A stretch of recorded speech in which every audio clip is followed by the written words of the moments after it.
course, Daphne's their children too.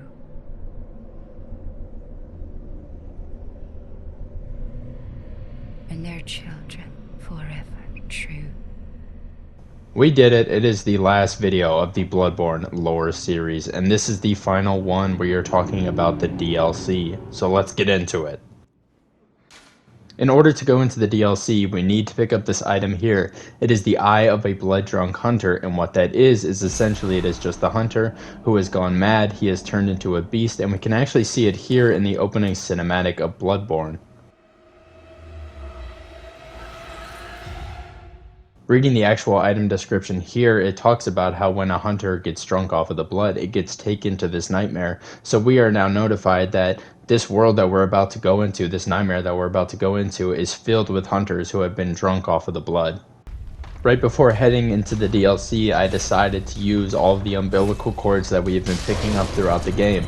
Now, a lot of people don't realize, they understand that using the umbilical cords is how you access the secret ending of the DLC, but what a lot of people don't realize is that once you use all of these umbilical cords, this means that you are now officially a Great One. And with nothing left to do, let's get into the DLC.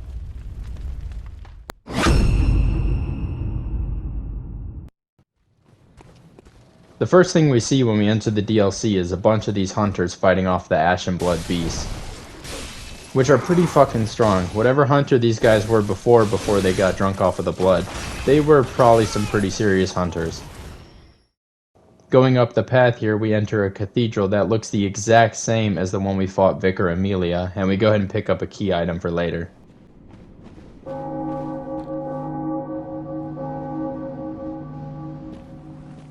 You'll notice that the Old Hunters DLC looks exactly like Old Yarnum, and what a lot of people don't know is that this is actually because Koss, the host of the nightmare, modeled this nightmare around what he thought Old Yarnum used to look like. But after fighting this beast, he actually drops an item that talks about the powder kegs, which actually makes a lot of sense since, you know, this is just Koss's idea of what they used to be, and the powder kegs were a huge group back in Old Yarnum.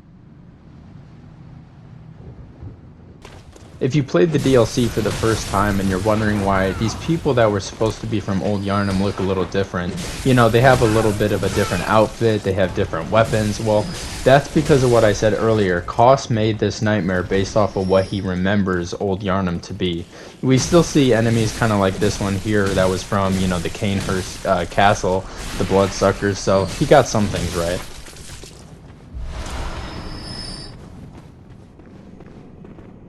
You're a hunter with your sanity, aren't you?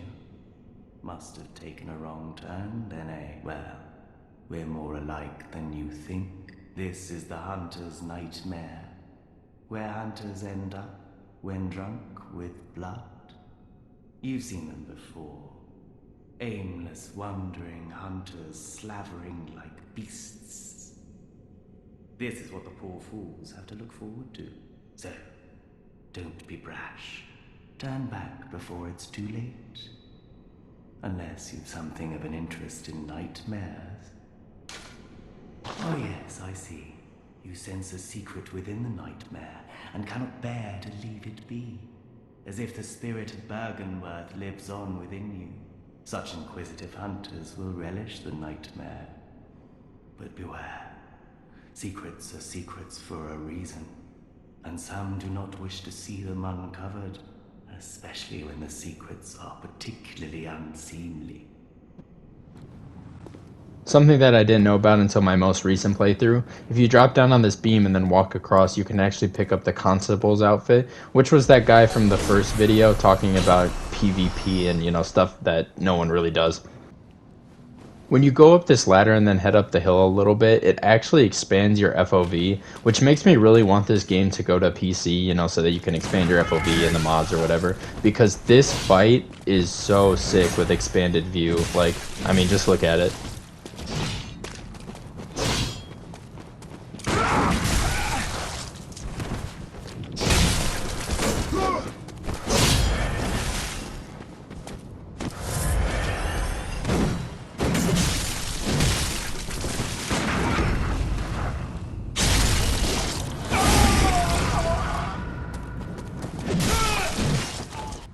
some of the hunters that you actually kill in the DLC will drop vermin, which is basically the parasite that were in the blood that makes people go mad and turn into beasts.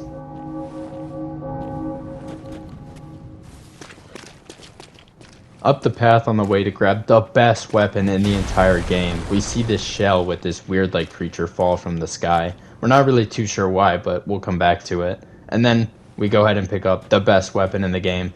Straight up, this is number one. I mean, the combos you can do with this, the L1 or the L2 that it has where you just absolutely shred people, I mean, just take a look.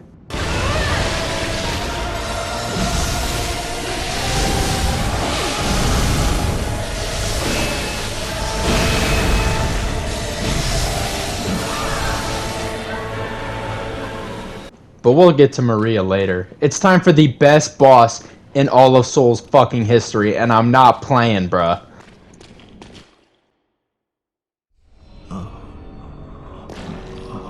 Please. Help us. Alongside this, the great terror looms.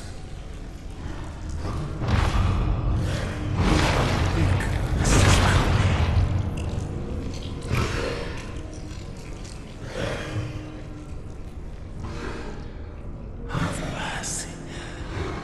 Have mercy upon us.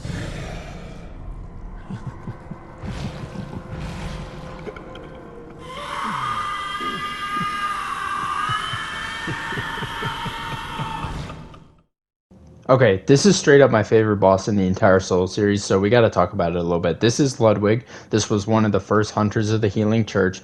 But why is this boss fight so special to me, besides the music? The music is what made me love it in the first place, but the more I found out about this boss fight, the more it became fucking number one to me. So we know that the original clerics of the Healing Church got turned into the most hideous beast, right? That's why Ludwig is so fucked up here. He's actually disgusting. He's filled with eyes because of the insight. It's disgusting.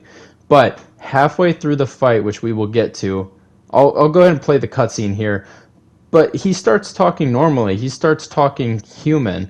You know, he goes from this disgusting beast to actually having control, which we'll see why in a second.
shit is tough, bruh! So, you'll notice when we killed him, we picked up the guidance room. And, you know, you guys are smart. You probably realize that's because of the Holy Moonlight Sword. But why is it the guidance rune, right? Okay, so the Holy Moonlight Sword was actually found in the old labyrinth with the old gods. It was like one of the relics they had down there. And Ludwig just took it. You know, it's what he's been looking for this whole time. But what he didn't realize is that the way that he controls his human self is through the sword. You see in this cutscene here, he just snaps out of the beasthood. He just immediately goes back to being human, even though he's in this like beast form. And that's because of this sword. It allows him to actually control his human self, allowing him to fight on one side like a beast, and then once he gets control over it, he's back to fighting like the old hunter he used to be. This fight is a 10 out of 10. The music's a 10 out of 10. And this shit gets me hard as a rock. Let's be real. Good hunter, have you seen the thread of light? Just a hair, a fleeting thing. Yet I clung to it, steeped as I was in the stench of blood and beasts. I never wanted to know what it really was. Really, I didn't.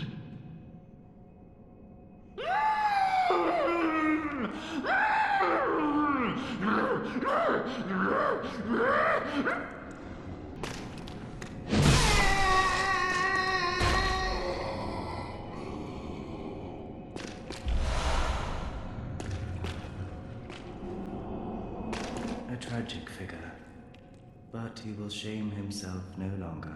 He died with his ideals untarnished. He was a true hero, and earned that much at least. Do you know why the hunters are drawn to this nightmare? Because it sprouted from their very misdeeds. Things that some would rather keep secret. A pitiful tale of petty arrogance, really. High time someone exposed the whole charade. Now, go on ahead. You seek nightmares and the secrets within, do you not? Up ahead, we go through a jail cell with a bunch of locked doors, which I still cannot figure out how to unlock, I'll be honest with you.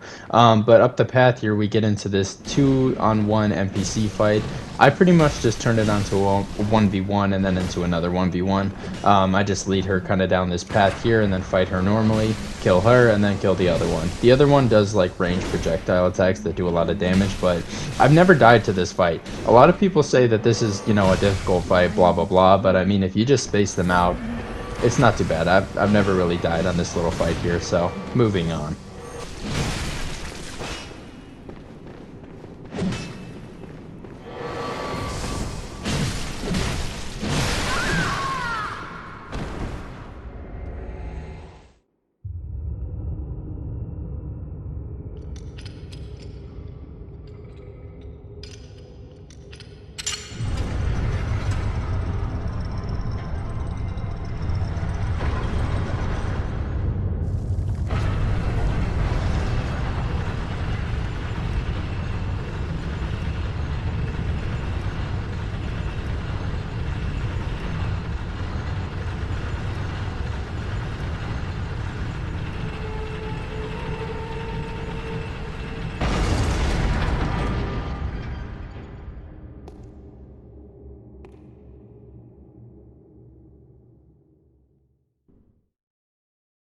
Letting this one rise again, we can actually pick up Lawrence's skull, which is basically just a key item that we're going to use later to fight the final boss of the DLC.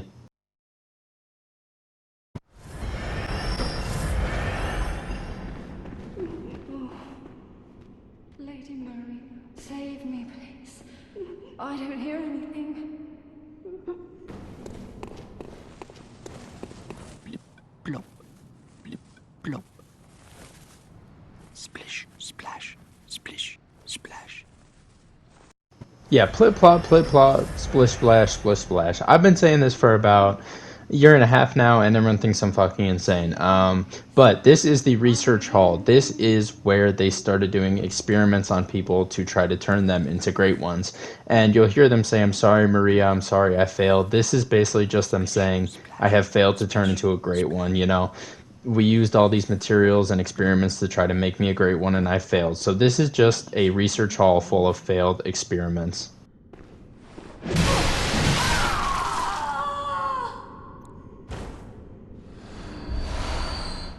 If you want to do this person's questline, you basically just have to go around killing a bunch of the things and then getting the brain fluid, but it's personally not one of my favorite questlines to do, so I just kill her and get the balcony key instead, which we use to drop down here, which you will notice this is where the failed experiments fight from the first, original base game was. And now it is just filled with these guys who, again, I said it's, Koss's idea of what Old Yharnam was, so, this may used to be what they were. This may used to just be the failed Great One experiments, but they had a lot more power than what we saw. When we went here, it was just a bunch of the, celestial emissary people. They're not really that strong. It's kind of like a gimmick boss fight, but what it used to be was these powerful guys who had these, spells that did a shit ton of damage to us. But again, breaking through the glass here and then jumping over this little crevice here, we just pick up a gemstone from this chest, and then we are officially done with this area and we can move on to the next boss fight. All we have to do is just push the crank at the top, and then we can go through the door.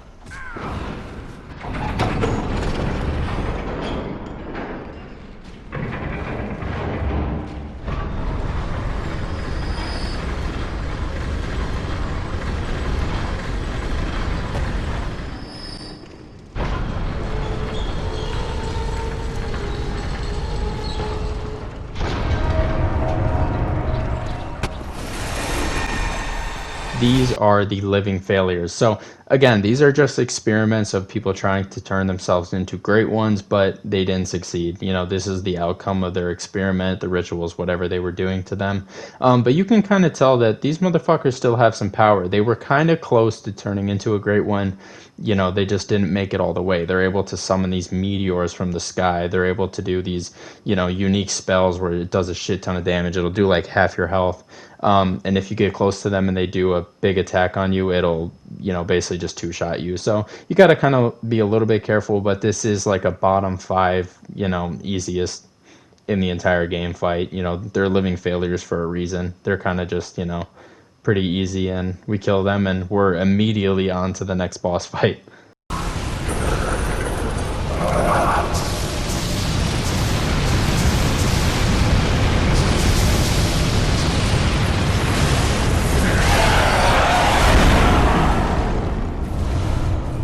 Something I want to point out too, in this DLC you'll notice, we keep climbing higher and higher. We started down there, as you can see, and then we are now officially at the top of the clock tower. So it's kind of a theme in this DLC that you start from the ground and work your way up.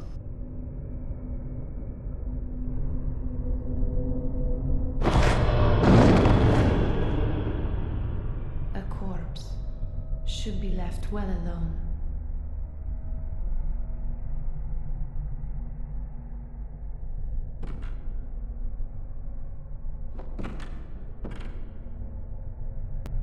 Oh, I know very well how the secrets beckon so sweetly. Only an honest death will kill you now. Prevent you from your wild curiosity. Now, this is Lady Maria. Lady Maria, again, she's no Ludwig, but she is definitely a top 5 boss in Bloodborne in general. Some people, this is their favorite boss of all time, Lady Maria, she was just another one of the hunters that actually worked along Gehrman. Gehrman actually had a crush on her, because he's a fucking creep. And that is the reason why Lady Maria looks exactly like the doll. He modeled that doll exactly after Lady Maria. And, after he lost her and, couldn't be around her anymore, he just made the doll basically in her lifelike, presence too. Basically just because he's a creep, let's be real. When he said at the beginning, use the doll as you like, as it pleases you, he's just being a fucking creep.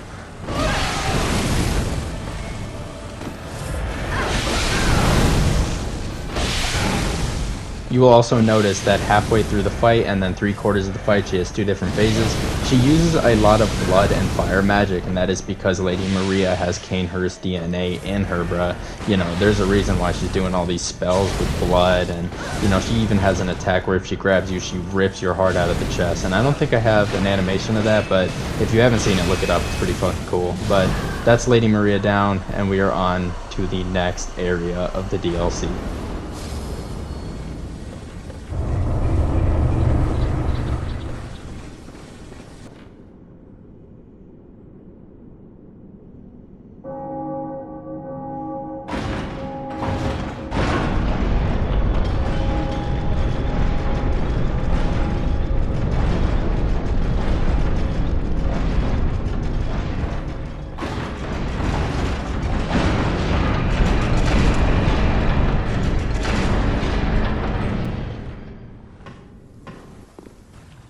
This is Fishing Hamlet, and honestly, this is one of the most aesthetically pleasing areas in all of the Souls-like series. And one of the coolest thing, if you go to the side here and look down, you can actually see the buildings that we were just at earlier in this DLC. Like I said, we started from the bottom and we're climbing all the way up to the top, and that thing that fell out of the sky is because now we're in the area that that thing fell out of the sky. You know, it fell down from up here and then landed right in front of us because we are now above the city.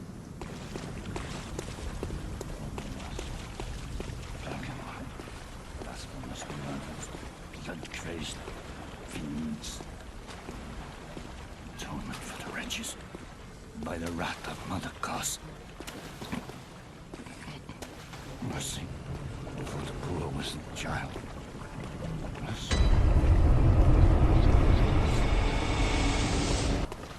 Now, obviously, we keep saying cost, we keep hearing cost. Even Mikolash in the second video I made said, you know, cost, bear us our eyes, blah, blah, blah. Everyone is obsessed with cost. You know, she is the great one, or he, who knows, that made this nightmare. And we don't really know what it is yet. All we know is that something absolutely tragic happened in this fishing village, and now that cost has made this nightmare to absolutely torture these people that did it. The actual lore of Bloodborne from the catacombs, you remember I talked about in the first video, the Drumarians took the baby from their queen, and that is why the Great One, you know, did what they did to the blood and cursed them forever. It is the exact same situation of this fishing village. They took the Great One from inside Kos, and that is why this village is in such disarray, because Kos basically just put a curse because of what they did.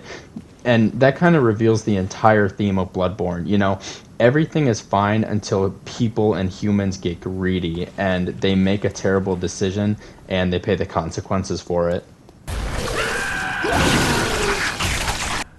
The beast-eyed assassin. He's after me. Again. And again. It never ends. Please. I need you to do something. This village is the true secret. Testament to the old sins. It feeds this hunter's nightmare. Please. Bring to an end the horror. So our forefathers sinned. We hunters cannot bear their weight forever. It isn't fair. It just isn't fair.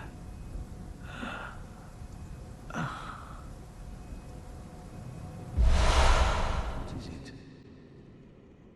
Aren't you going to kill me? Or perhaps beg my forgiveness? Well, leave off. What's done is done.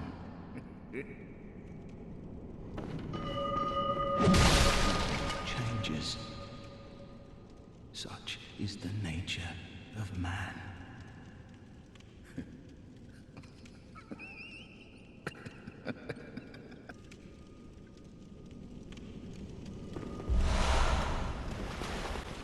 Running past more of these pieces of shit. This is the most annoying enemy in the entire game. I hate them more than life itself. Every time I play this game, I think about should I play this game because I know I'm gonna have to see these enemies again, but running right past them like I do every time. We actually pick up another blood rock as long as another gemstone.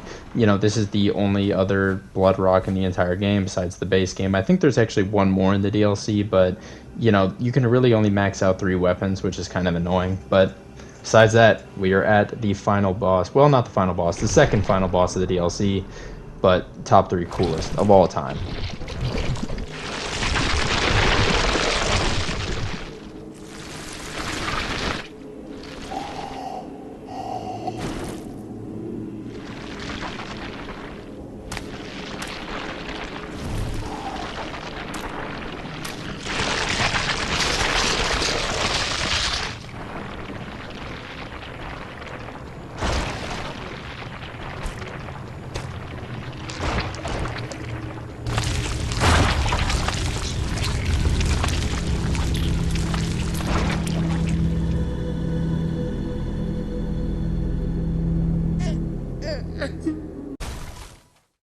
The Orphan of Kos, the name says it itself. Remember, the people in the fishing village killed Kos for the blood, the powers, you know, basically the same thing that Thumerians did. And now what is left is this orphan, you know, the kid that was growing inside of Kos came out and is now using his mom's placenta to fight you.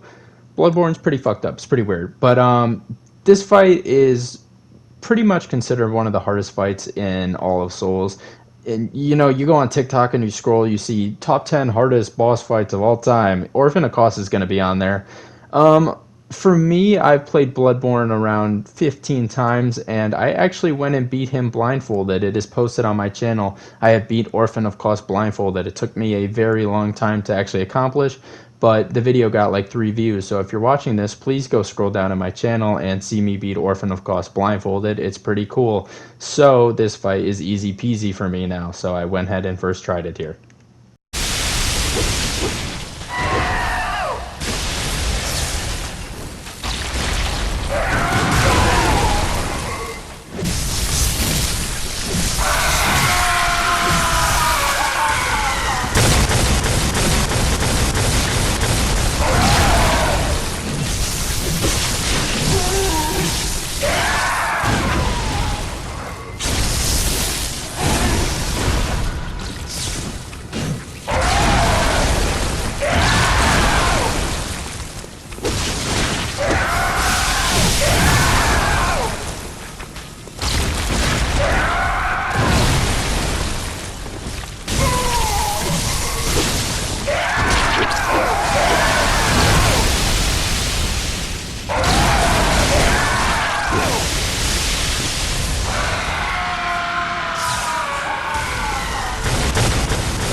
Sweet child of Kos, returned to the ocean. A bottomless curse, a bottomless sea, accepting of all that there is and can be.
And with that, we are at the last boss of the DLC, Lawrence, the first Vicar.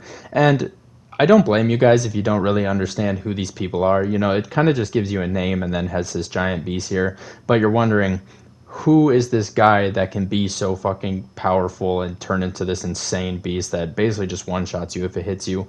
Well, it has it in the name. Lawrence may not mean anything to you, but after I, connect the pieces in my brains together, I actually put it on. This is the guy who started the healing church. If you remember the cinematic that I played the first, 10 times in my first two videos, where you touch the skull and then it talks about Lawrence, how he left Bergenworth and Master Willem to go pursue blood healing because Master Willem, thought that insight and eyes was the way for people to ascend, and then Lawrence thought that the blood is what made people ascend. Well, this is Lawrence. This is the guy who went and created the healing church with the blood, and this is him now. He has turned into this absolute unit of a boss, and it is a very cool boss indeed.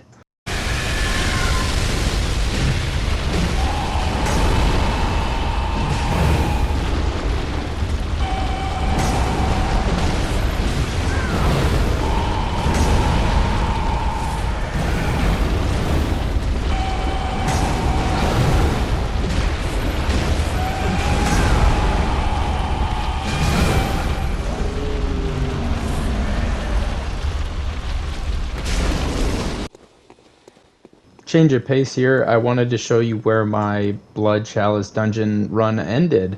So I tried this boss fight a couple of times, and shout out to whoever did this.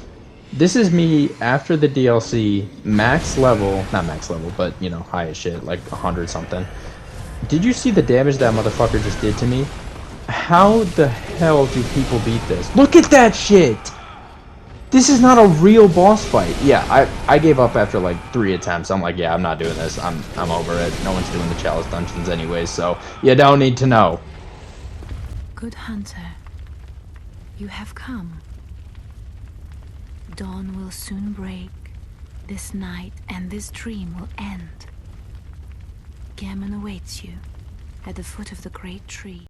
So we are now officially at the end of the actual game, and the only thing left for me to do is inform you guys about the 3 endings that this game has, so let's go ahead and get into it with ending number 1.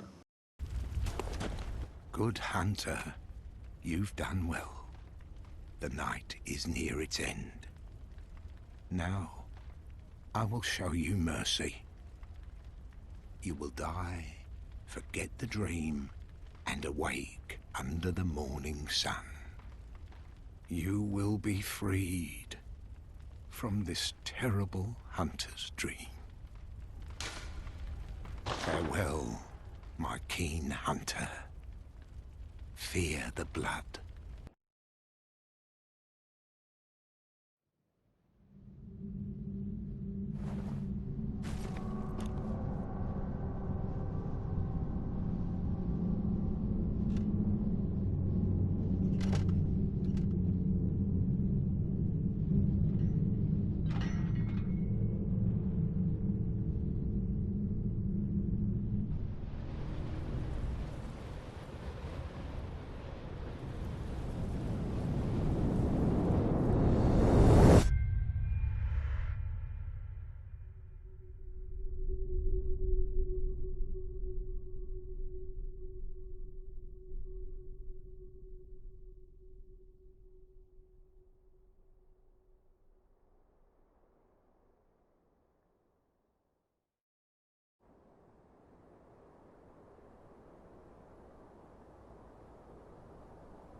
This is ending number one. You basically just submit your life, and this is what most people consider to be the bad ending. You wake up in the waking world and forget everything that just happened. You did the moon presence's bidding, which we will talk about in a minute, and that's it. You just wake up, story's over.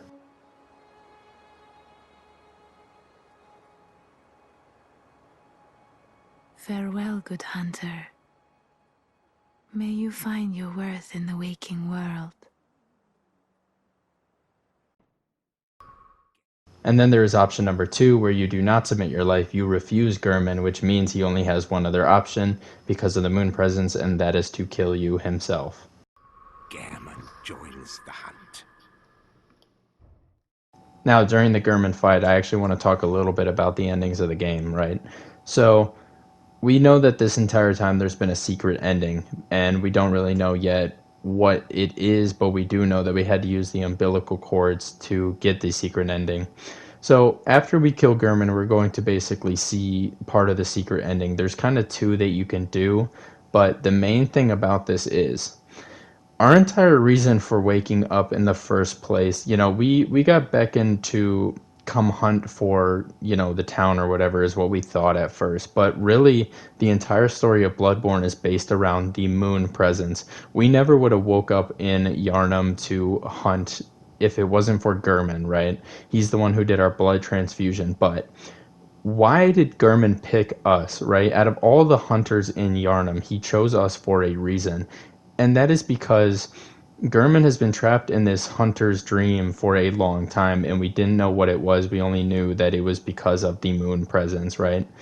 The moon presence is a great one. Straight up, is a great one. And he is hiding behind the moon. That's the reason why the moon is red, in Old Yharnam or whatever. And it is about to be red after this, entire cutscene.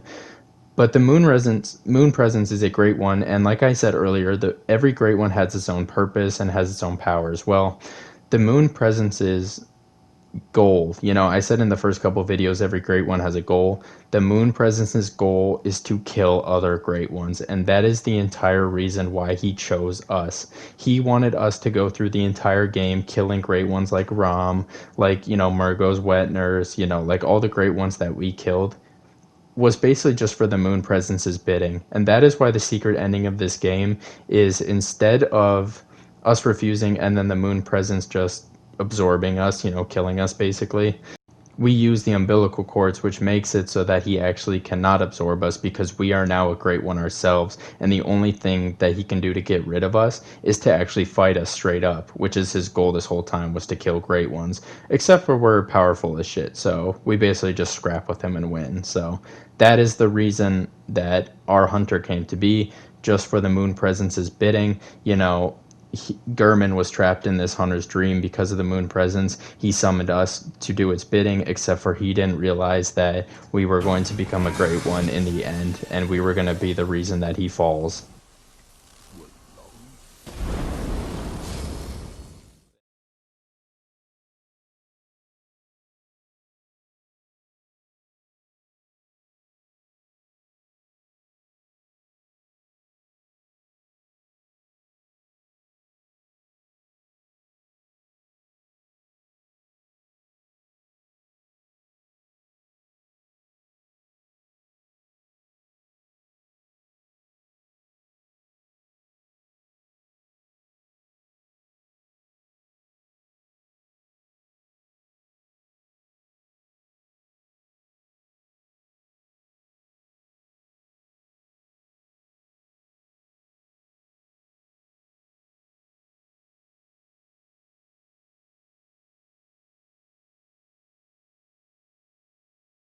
So the second ending of this game is basically the cinematic that I just showed you, except for he absorbs us, that's it, and then we become Gurman. We become the new owner of the Hunter's Dream because, we just fought and killed Gurman, so now there's no one to watch over this place, and that when the moon presence wants to summon more hunters for, whatever to do his bidding, he's going to need someone here in the dream to actually help him. So that's the second ending. That's also considered a somewhat of a bad ending, but still not as bad as just waking up in the waking world. We basically just become Gurman, you know, have the same responsibilities as Gurman. And then the other ending is the one you're saying now. This is the secret ending. This is when you use 3 umbilical cords because now you're a great one and now you're just 2 great ones fighting each other. And then the winner of this is basically just, you know, the most powerful great one left. And that's pretty much it. That's all 3 endings. I hope you guys enjoyed the lore video. You know, there's really nothing left to say about this entire thing. It's just the end of the game. This is it. This is you versus the guy who's been making you do all of this, and the winner gets to, you know, be the new ruler, be the new great one. And thank you guys so much for watching. I love Bloodborne so much. The next video I'm going to make, if you made it this far and you like Souls, subscribe, because I'm going to be making a really, really good Liza P video next. So Liza P is amazing, by the way. I've played it like 20% of it so far. It's fucking amazing. So I'm going to make a video of that next. And thank you guys so much for watching. You are ass. I couldn't even heal, bro. Second phase, you are ass.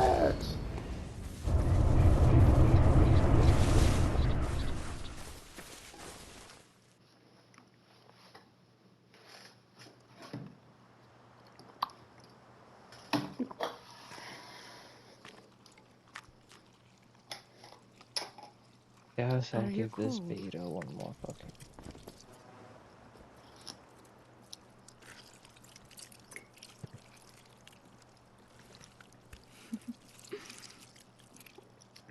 Is this sweet tea or is Good this hunter. unsweet tea? What the fuck?